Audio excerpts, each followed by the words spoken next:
So I'm here today to make an acai bowl for you guys and to tell you all about my role at Kiwi's, which is to develop their menu and come up with some new products.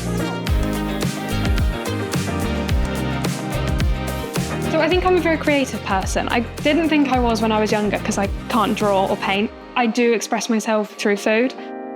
I'm Sophie and I study food science and nutrition at Cardiff Met. I originally wanted to do just a nutrition course, but I ended up choosing food science and nutrition because the course just looked so good, and I chose it quite last minute. But I'm so glad I did because I didn't know really anything about the new product development food science world, and it's been amazing to open my eyes about that side of the industry.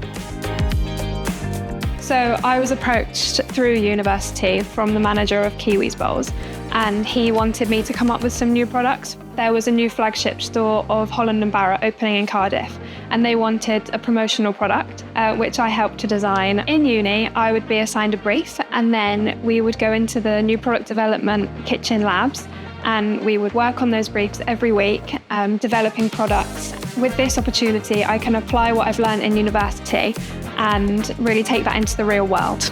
The course is also accredited by the Association for Nutrition, so when I graduate, I am an associate accredited nutritionist. The advice I would give is to definitely have a passion for food. You can't do this if you don't have such a passion for food. So we're currently working on a grab-and-go fridge for one of the new stores, and I'm not just going to make chocolate overnight oats because that's not how I do things. So we're talking tiramisu overnight oats, matcha overnight oats. I can just have free reign and make whatever I want to make, and they're going to be delicious. Stay tuned.